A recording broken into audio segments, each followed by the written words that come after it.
Hey everyone. Well, we're doing it again. After a little hiatus, we're doing it again. October. Every movie I saw in October reviewed in 1 minute or less. And, yep, you know the rules. And so do. Let's get started. Here's a fun classic. The Lost Boys is a nice, fun horror comedy story about a bunch of vampire teenagers, and no, it's nothing to do with Twilight, that live in this very crazy adventure. I love the story because it really does tell a fun vampire tale. It's nothing to do with romance or any of that dumb teen cliche. It actually does something unique. I love the style, the nice 80s vibe it gives. There's a lot of fun to this movie. It's definitely one of those fun 80s teen comedies that goes for a nice unique structure. It doesn't utilize all the same cliche stuff. And again, it's a vampire story that doesn't have to do with love, so again, don't put any Twilight stuff in it. It's Lost Boys, the classic. I really isn't much else to say. I think this movie is worth a watch. Now, I was trying to get myself into the Saw franchise, so after watching the first Saw a while ago, I decided to check out Saw 2. And it's not as good. It's okay, honestly. I mean, there is a few more fears this one than the first, but at the same time, a majority of it just feels the same. Overall, I don't know if I'm going to be getting into this franchise.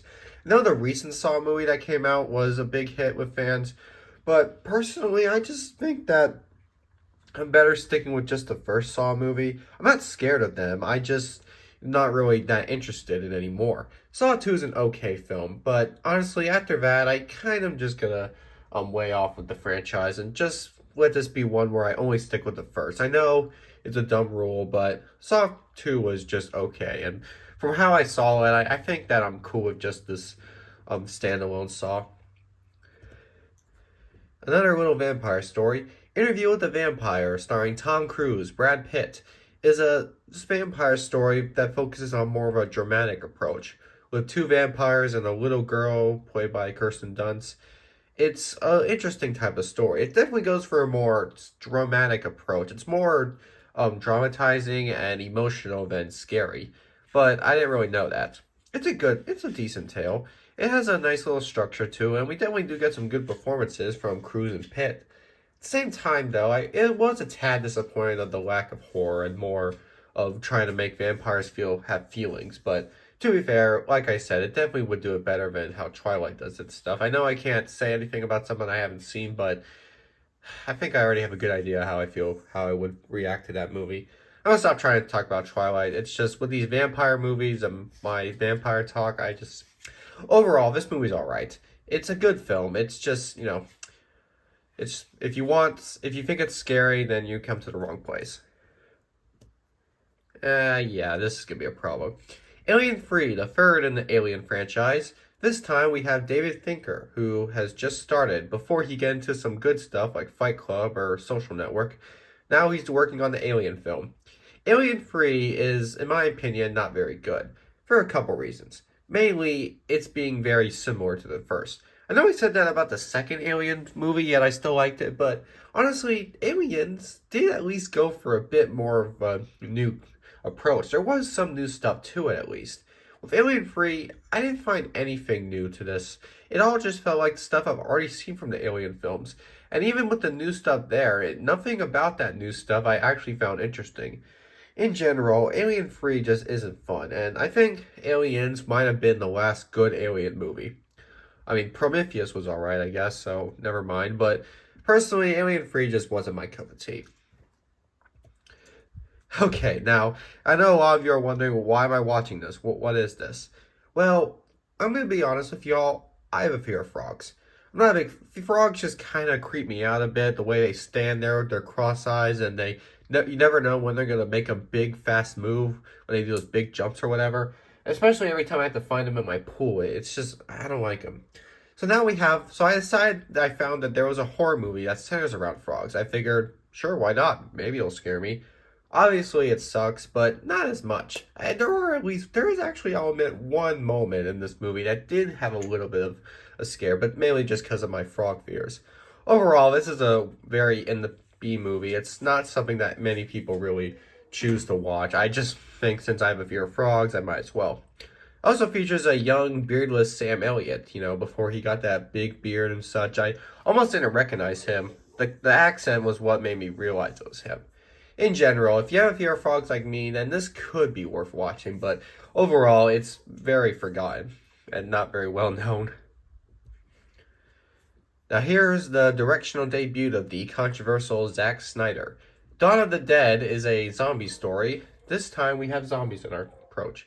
Zombies are now in this movie that focus on all sorts of craziness. It's just like a zombie apocalypse. I watched this after I watched the comedy version, Shaun of the Dead. That's a good movie. And this movie, it's just alright. I mean, the zombies are kind of frightening, but at the same time, nothing too much of it feels like a threat. Most of it just kind of feels laid off and kind of bland. But overall, I definitely did think this movie was alright. It did still have a nice little structure to it. Definitely told a good story. Now, I don't want to try to compare this so much with Shaun of the Dead because I know that Shaun of the Dead was a comedy spoof source, but overall, Dawn of the Dead is alright in comparison. And I think if you like zombie movies, you could still watch it.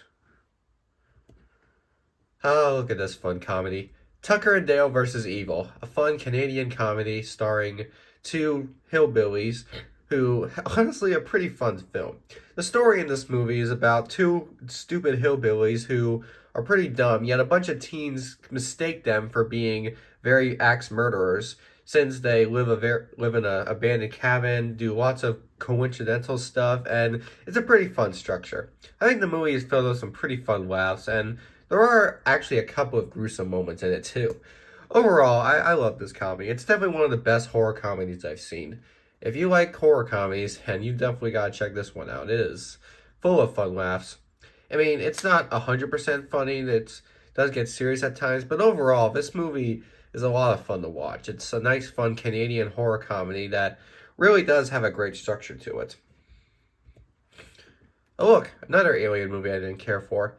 Alien Resurrection is another alien film that, while I will admit, did go for a bit more of a new structure, still just fell flat.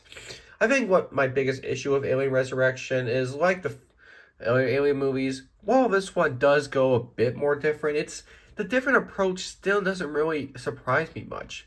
There still isn't much to this alien stuff that I really want to see more of. Like, there is stuff you can add to these alien films to make them interesting, but I feel like these movies just don't add them. They just keep going with the same old shtick and don't really add any new elements that I care for. Maybe people do care for those new elements, but I personally don't. I know I don't really as much as I can say. I just don't think Alien Resurrection is anything new or interesting. It just feels flat. I feel like the first two Alien movies are the only ones, as well as Prometheus, that did something new and unique to me. With these other movies, I'm just not really too convinced. Yeah, good old Stephen King. Stephen King is definitely one of the greatest authors I've known. I don't really read much of his, but my dad does. And from the movies I've seen from his adaptations, I mean, yeah, a lot of them aren't faithful, but they're fun. With films like Carrie, The Shining, or Shawshank Redemption even, Stephen King has made some great books, and I think that his movies certainly are fun, even if some of them he thinks are way too unfaithful. Anyway, what's Children of the Corn about? This is a movie about a bunch of kids who who take over this big area and are approximately living in a very divided community. It's okay. My dad personally does not like this movie. In fact, I don't even know if Stephen King likes it. But me personally, I think it's alright. I mean, granted, Stephen King didn't like the Shining film, so we all can't have the same opinion. Overall, Children of the Corn is not great, but it has a fun little idea. Maybe not all of it can excite people, but you can like it if you look at it some more. I mean, if you're a fan of Stephen King, you definitely should watch it. Look at this comedy. Evil Dead 2. Now, this is when the Evil Dead movies really were going for a very comedic approach. After the crazy gruesomeness of the first Evil Dead 2 still had that gruesomeness, but combined it with some pretty famous comedy. The comedy in Evil Dead 2 really does shine around with the scary side to it because there actually is some scary stuff in this movie, but at the same time, it still is hilarious. I think what this movie is known for being is pretty much chaotic. It's like the definition of chaotic.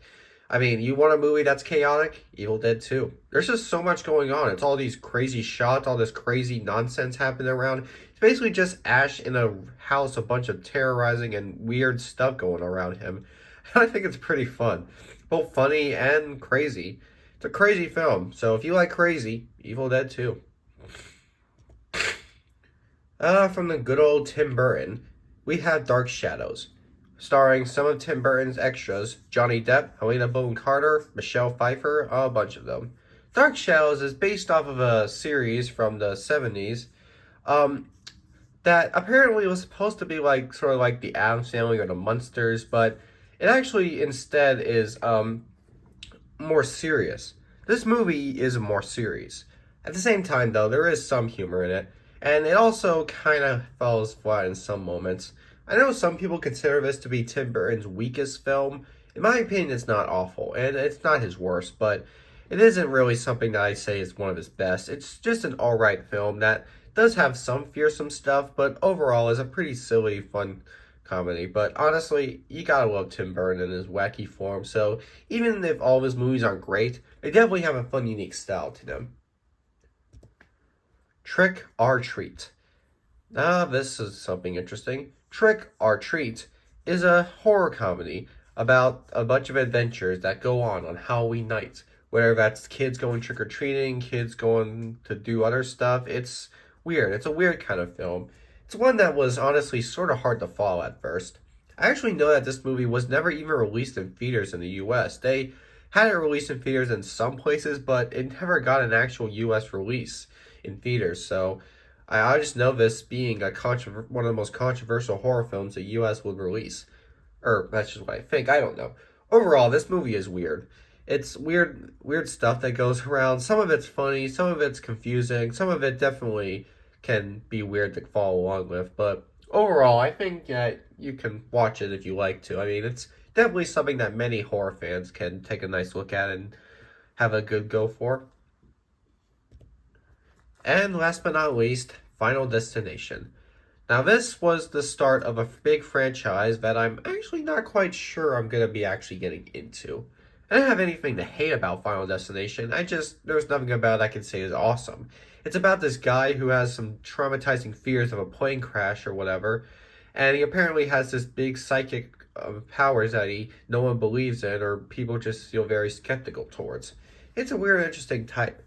Overall, Final Destination was alright. It's nothing too frightening. It wasn't really much scary. It was more suspenseful. So I feel like I was a bit disappointed with the horror in this movie. I guess maybe I just wasn't able to follow too much of its horror side, but I felt like these movies are a little bit more of suspense than there was of terror. And there is a difference between being terrorized and being thrilled. And this was one of those instances where it's just a thriller. But still, it's still a decent film, so maybe I will get into the franchise. Right now, I'm just not sure. Well, time to get back to the old aspects, and see you in the next for this month. We'll be looking at some random lists or whatever, and by the end of November, I'll be doing this again. I'm sorry, I know you hate it, but I'm doing it.